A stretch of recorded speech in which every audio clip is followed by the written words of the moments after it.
So today we are going to start our chapter on balance. This is a principle of art dealing with, how artists use balance to create a mood or a feeling in their artwork. And so there's different kinds of balance to create those different moods. This one is a banner. It's called 4 mandalas. We will create one later in this chapter. And it's a very, very formal type of balance with repeated motifs and colors and designs in here throughout the piece. But it's very balanced. They're all equally spaced. It's a very calming, soothing, almost meditative kind of piece. It's not terribly exciting. It's very, very symmetrical. So we will talk about that. So we have balance. So if you've ever lost your balance, if you're bicycling, or you have to maintain your balance, it's important, not just in life, but also in art. It helps artists to bring a sense of wholeness or unity to their works. So in this chapter, you will be able to describe the types of balance and why they are important in your artwork. You'll be able to compare and contrast the use of different types of balance in your artworks, and you will be able to create visual solutions using direct observation and your imagination using different kinds of balance. We will actually do that at the end of class today and into class tomorrow.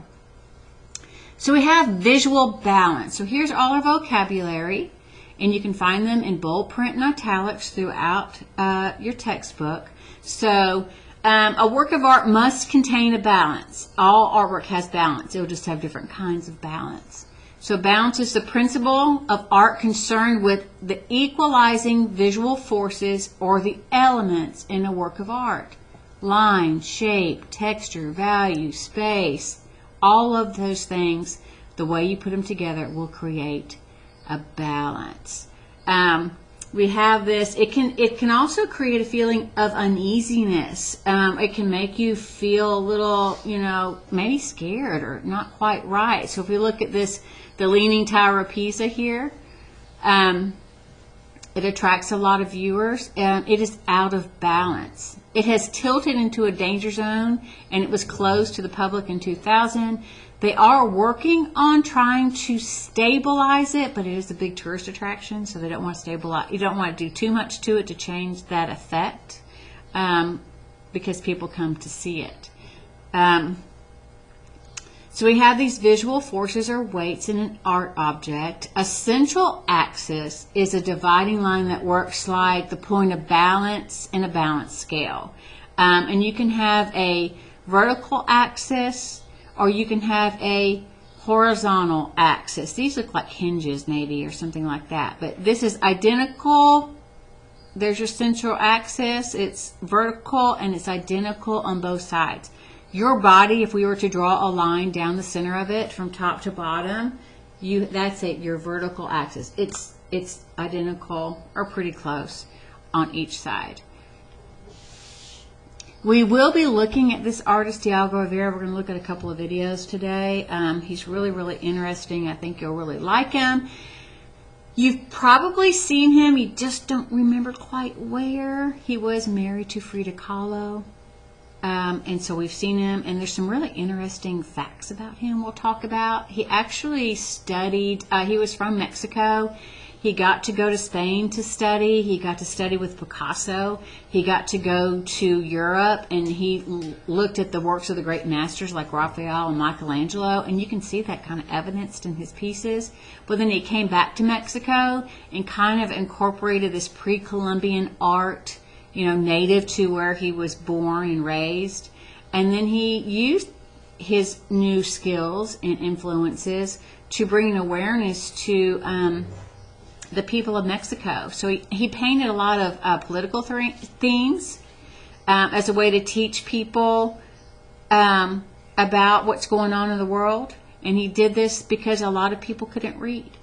They would do that in Europe a lot of times. The stained glass windows, if you went into a church, they were there for people who couldn't read, and you can see the stories of the Bible. So he brought that kind of influence back and thought, painting murals would be a good way to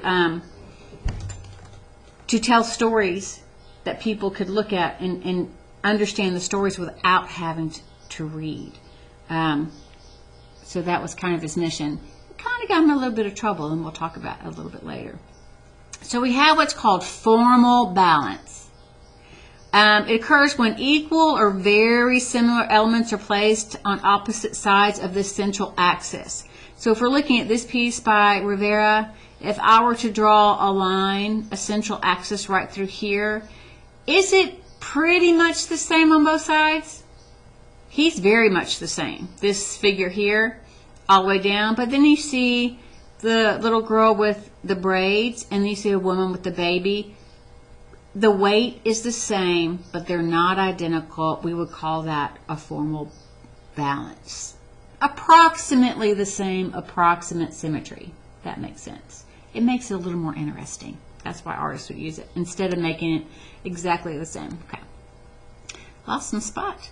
Okay, and then we have symmetry. Is a special type of balance where the two halves are identical. They're exactly the same. There are no changes from one side of the axis to the other side of the axis. For example, the White House. It's identical. On that facing of it, you go from side to side. If you draw the center axis here, it's identical on both sides.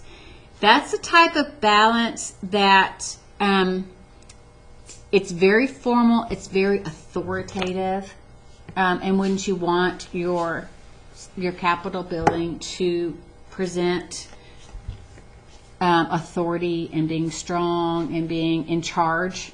That's what that symmetrical balance will do for you. Okay, and then we have radial balance. When you think of radial, Michael, when you think of radial, what's the first thing that comes to your mind? Radial. What about your car? What about those tires? What about those rims? Are they based on a radial balance? Yeah. So it would start from the center, and then it radiates out. And if you were to spin this around, it carries equal weight all the way around the piece, radial balance. We will do an example of that when we do our mandalas at the end of class. And so if you do something over here, you have to do it over here. If you do it over here, you have to. So it will literally look like it could spin around, and it carries identical weight.